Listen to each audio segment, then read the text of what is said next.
humanity had always dreamt of the stars. For centuries, scientists, explorers, and dreamers had imagined what lay beyond the boundaries of their tiny blue world. But now, for the first time in human history, they had built the ships that could take them there. The first fleet of interstellar vessels had left the solar system in triumph, humanity eager to see what lay beyond the veil of their own galaxy. As they ventured deeper into space, they anticipated strange wonders, new worlds, and perhaps a few challenges along the way. What they didn't expect was to stumble upon the Galactic Council. The fleet had been traveling for weeks when they picked up strange signals, broadcasts of a nature they had never encountered before. The source? A vast network of space stations and massive ships, clustered together like an interstellar metropolis. This wasn't just another alien civilization, it was something much bigger. And it looked important. The human fleet approached cautiously, not wanting to provoke any hostility. As their ships neared the formation, a message was broadcasted directly to them. Attention, unidentified vessels. You are entering a restricted area under the governance of the Galactic Council. Submit your identification and prepare to be escorted to a diplomatic station for processing. Processing? The captains of the human fleet exchanged glances. This was definitely not how they expected their first encounter with an advanced alien race to go. Still, they complied. Diplomatic protocols were always a good first step. But as the human ships docked and the crews finally laid eyes on the Council's fleet, their reactions were far from what the Council expected. The Galactic Council's ships, grand and immense as they were, looked ancient. Ornate carvings covered their hulls, and their engines hummed with what sounded like the strained effort of overused technology. The humans were trying to be respectful, after all, they were guests, but it was difficult to suppress the smiles forming at the edges of their lips. Was this really the height of galactic civilization? The pinnacle of interstellar power? They had expected sleek, state-of-the-art designs, something out of a sci-fi dream. Instead, it looked like a museum piece that had been floating in space for far too long.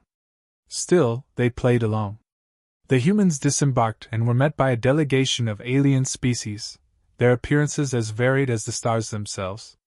One of the taller, more regal-looking beings stepped forward, introducing himself as a representative of the Galactic Council. He welcomed them with an air of superiority, speaking in a tone that suggested this was a routine procedure. Welcome to the domain of the Galactic Council.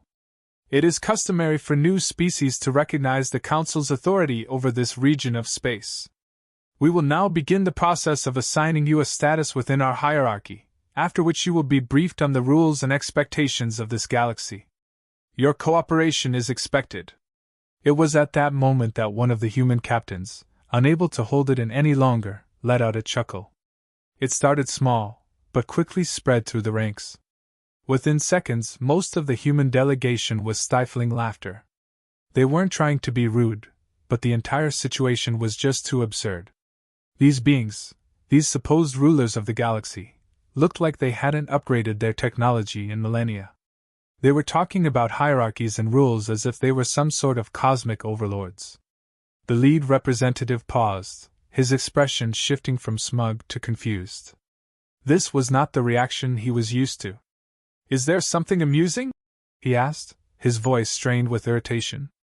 One of the human engineers, a woman with a sharp wit, stepped forward. I'm sorry, she said, still grinning.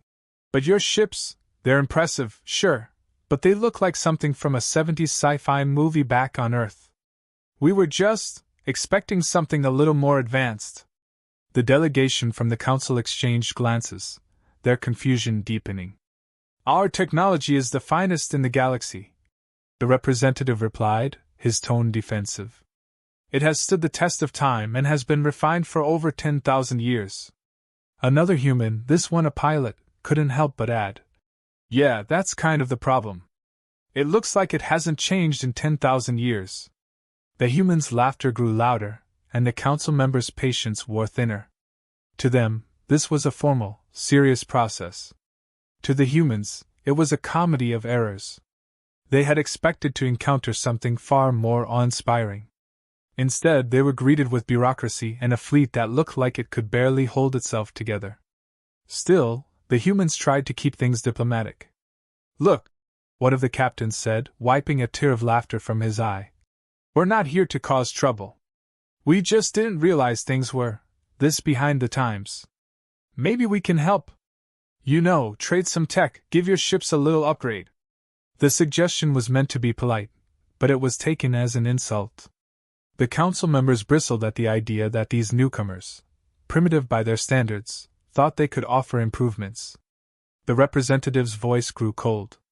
"The Galactic Council does not require assistance from newly arrived species. You will submit to our protocols, or face consequences." The humans straightened up at that. The mood shifted slightly, the laughter subsiding as they realized the council was not amused by their humor. But even in the face of this threat, the humans remained unfazed. They had faced worse back home: natural disasters, wars, and political upheaval. A few cranky aliens weren't going to intimidate them. One of the engineers smirked. "We appreciate the warning, but trust me, we're not worried. If anything, you should be the ones looking for some help. Your tech is ancient, your ships are falling apart, and your authority seems more like an outdated tradition than anything real." There was a moment of stunned silence. The humans didn't back down, didn't bow to the supposed superiority of the council. They had come into this galaxy expecting to be impressed, but now they were the ones impressing the council. Or at least, surprising them in ways the council had never anticipated. With a final, good-natured laugh, the human delegation made their way back to their ships, leaving the Galactic Council to process what had just happened. The laughter hadn't stopped even as the humans returned to their ships. It wasn't just about the Council's outdated technology, it was the sheer arrogance of their demands. The Galactic Council seemed to believe that their authority was unshakable, that new species would inevitably fall in line like obedient students to a stern teacher. But that wasn't humanity's style. Every human who had come this far was an explorer, an innovator, someone who had grown up challenging boundaries. Rules were fine, but blind submission to outdated hierarchies? That was laughable. As they settled back into their ships, the human crew couldn't stop making jokes. One of the captains leaned back in his chair, smirking. "Can you believe it? They actually thought we'd be impressed. I've seen better tech at an antique car show." The communication channels buzzed with light-hearted banter. It wasn't that the humans didn't respect the idea of other intelligent species or galactic order. It was that they couldn't take it seriously when it was presented in such a pompous, outdated way. Humanity had fought and struggled for every advancement they'd achieved. To see a civilization that had stagnated, resting on its laurels for thousands of years, was like watching a parody of power. "We should have brought them a TV," one of the engineers joked over the open channel. "Maybe introduce them to modern entertainment. It looks like they've been watching the same old hollow films for centuries." The humans were clever, adaptive, and resourceful. They had expected challenges out here, sure, but not this. Not to be greeted by a council that acted like humanity was a child at their first day of school. As the crew continued to exchange jokes, the council sent another transmission, clearly trying to restore order. But it didn't work. The humans weren't afraid, and the more the council tried to assert its authority, the more ridiculous they looked. "You will cease these transmissions and prepare for immediate debriefing by the council," the official voice demanded. One of the younger pilots rolled her eyes and responded. "Look, no offense, but your ships look like they're running on duct tape and good intentions. Maybe you should debrief us on how you've managed to keep that fleet together."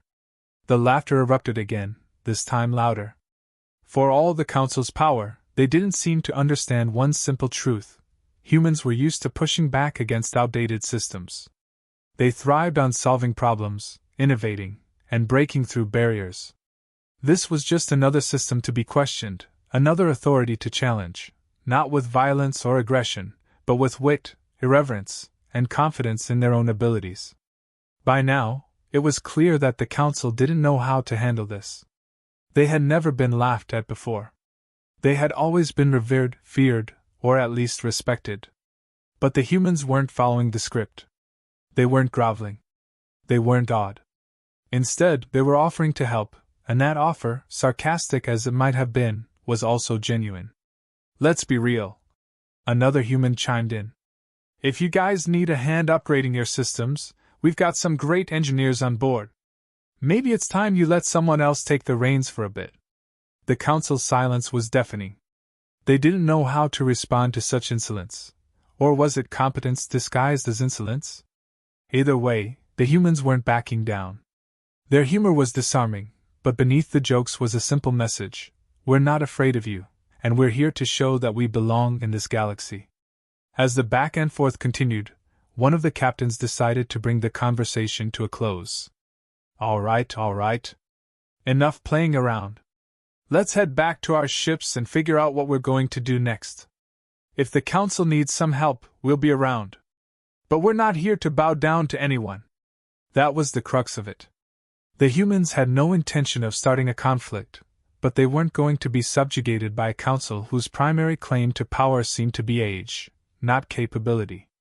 Humanity had always fought to improve itself, and now they were offering the same opportunity to the galaxy. Whether the council liked it or not. As the crew prepared to disengage from the council's stations, there was still an air of amusement. They weren't dismissing the significance of this encounter, they were just rejecting the idea that they should be intimidated by it. The galaxy was vast, and humanity was more than ready to be a part of it. But they would do so on their own terms, with their own ingenuity, and yes, with their own brand of humor. For the council, this was a shock. For the humans, this was just another day of proving that underestimating them was always a mistake. And if the council didn't understand that yet, they were about to learn, because humanity wasn't just here to join the galactic fold. They were here to shake it up. The Galactic Council, still reeling from the humans' unexpected reaction, decided it was time to assert their authority more forcefully.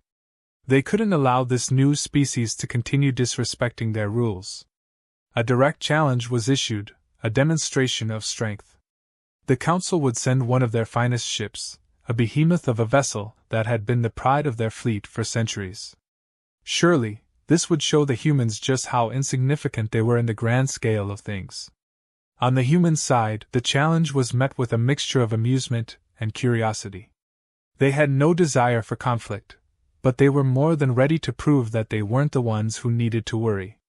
When the council's ship arrived, the humans got their first real look at it, and their earlier suspicions were confirmed. The ship was huge, no doubt, but it looked slow, cumbersome, and utterly lacking in any modern design principles. It was like bringing an ancient relic into a modern battlefield. "Looks like a flying brick," one of the human pilots commented, shaking his head. The council's ship began its maneuver, intending to display its power. But to the humans, it was laughably predictable. It was like watching an outdated simulator program, one they had long since outgrown. The human ships, in contrast, were sleek and fast, able to adapt to any situation with ease. When the council ship tried to box them in, the humans simply outmaneuvered it, darting in and out of its range with the ease of a bird weaving through trees. "Is this supposed to impress us?" one of the human captains asked through the comms, half smiling as their ships danced around the council's slow, lumbering behemoth. "Because I think we're going to need more than this." The council, growing increasingly frustrated, attempted to use their ship's firepower as a show of force. They fired a warning shot, expecting the humans to be intimidated. Instead, the human ships easily dodged the blast, the crew barely breaking a sweat. It wasn't even a challenge for them. The council's ship, with all its size and supposed might, couldn't keep up with the humans' speed or their tactics. One human engineer couldn't resist making another joke. "I think I've seen video games with better AI than this."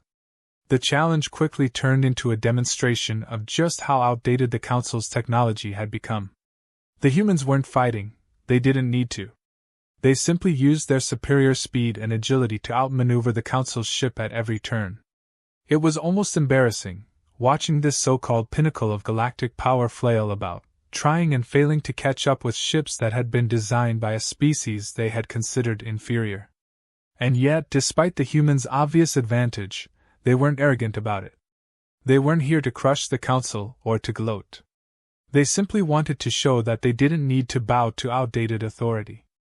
The council, in their eyes, was clinging to a power structure that no longer made sense, one that was built on the assumption that no new species could ever match their capabilities. But the humans had surpassed them. And they had done it with a combination of ingenuity, creativity, and the relentless drive to push beyond what was expected.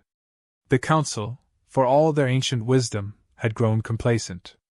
They had stopped innovating, stopped questioning, and had been content to sit atop their self-proclaimed throne for far too long.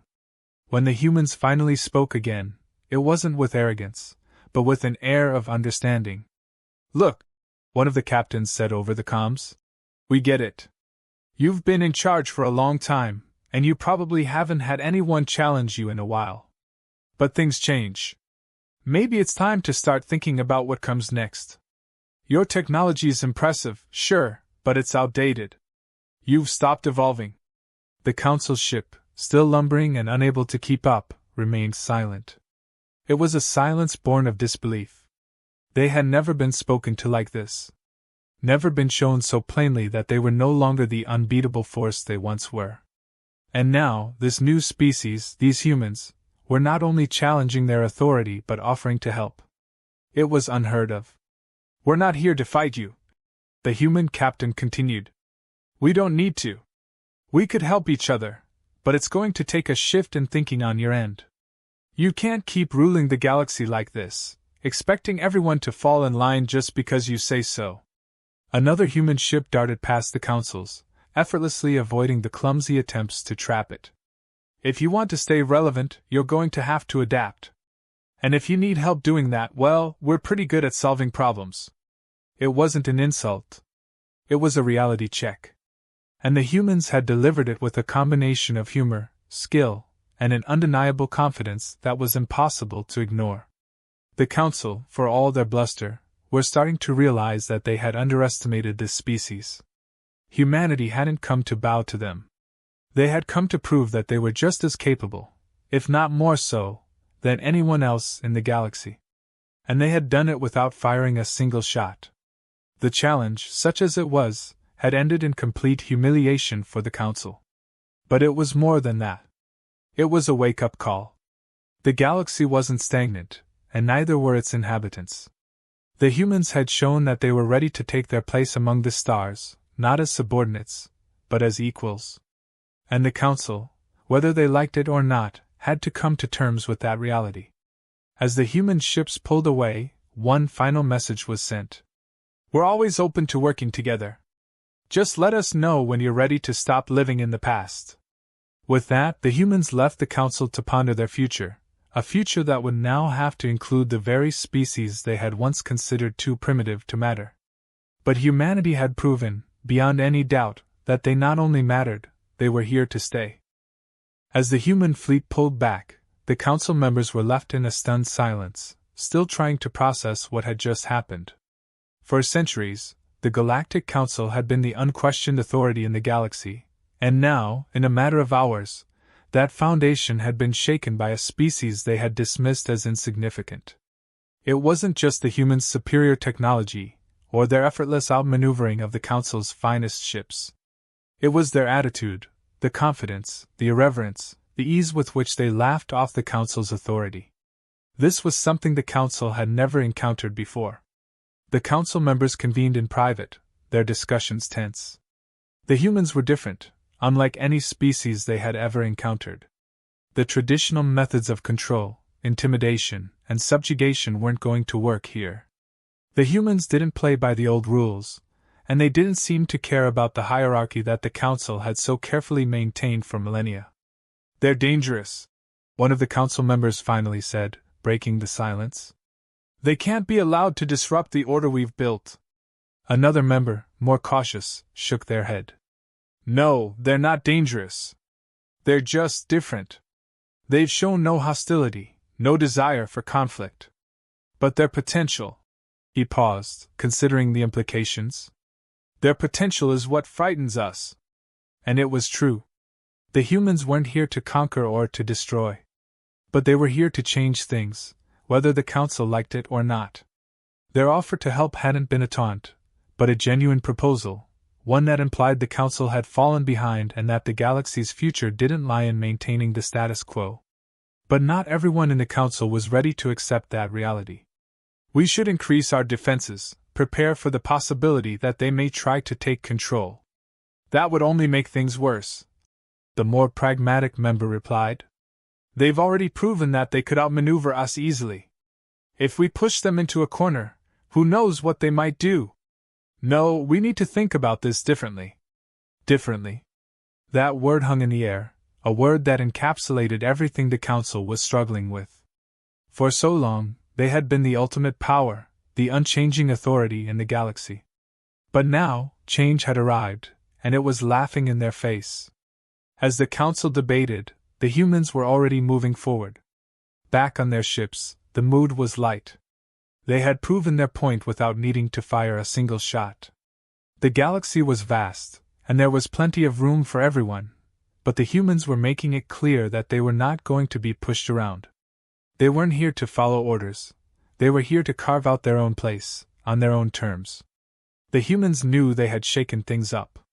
They had seen the way the Council reacted, the way their rigid structure had faltered under the weight of human ingenuity and adaptability. But they weren't interested in starting a war or a rebellion. That wasn't the goal. The goal was to show that humanity had arrived, and they weren't going anywhere. Back in their ships, the crews celebrated quietly, not with grand speeches or boasts, but with the simple satisfaction of knowing they had held their own.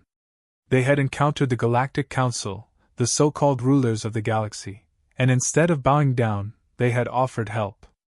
It was almost absurd, but that was the beauty of it. Humanity thrived in the absurd, in the unexpected, in the chaos that other species seemed so desperate to avoid. "Do you think they'll take us up on our offer?" one of the engineers asked, still smirking at the memory of the Council's bewildered faces. "Maybe," a captain replied thoughtfully. "But that's not the point. Whether they do or don't, we've shown them that we're not afraid. We've shown them that we're equals, not subordinates." And that was the heart of it. The humans weren't looking for dominance or control. They were looking for equality, for a seat at the table. And if the Council couldn't handle that, then humanity was more than willing to build its own table. As the ships cruised through the stars, new signals began to appear. Other species, those who had long been under the Council's thumb, were reaching out. Some were curious, others impressed, and a few even hopeful. They had seen what humanity had done, how they had stood up to the Council without violence, how they had offered solutions instead of threats. And that, more than anything, resonated. It wasn't just about the technology, though that had been impressive. It was about the mindset, the refusal to accept stagnation, the willingness to challenge old systems in favor of something better. Humanity had shown that change was possible, and now, other species were starting to believe it too. The humans had become a wild card in the galaxy. Not because of their ships or their weapons, but because of their attitude. They questioned everything, pushed boundaries, and weren't afraid to break the mold. In a galaxy that had grown complacent, humanity was a breath of fresh air, and other species were beginning to take notice. Back on the Council, the debate raged on. Some argued for more control, for stricter rules to contain the humans and prevent them from spreading their influence. But others were beginning to see the truth. The galaxy was changing, and the humans were at the forefront of that change. Trying to stop them would be like trying to stop a tidal wave with a bucket. "We have to adapt," one of the more forward-thinking Council members finally said, cutting through the noise. "The humans aren't here to destroy us. They're here to improve things, to shake us out of our complacency. If we fight them, we'll only be fighting the future." And so, slowly, grudgingly, the Council began to accept what had happened. The humans had arrived, and with them, a new era was beginning. It wouldn't be easy, and there would undoubtedly be conflicts along the way, but one thing was certain: the galaxy was no longer the stagnant, unchanging place it had been for so long. Humanity had proven its worth, not by force, but by showing what was possible when old rules were broken and new ideas were embraced. They had laughed at the Council, not out of disrespect, but out of the realization that the galaxy didn't have to stay the way it was. It could be better. And now, with humanity in the mix, it would be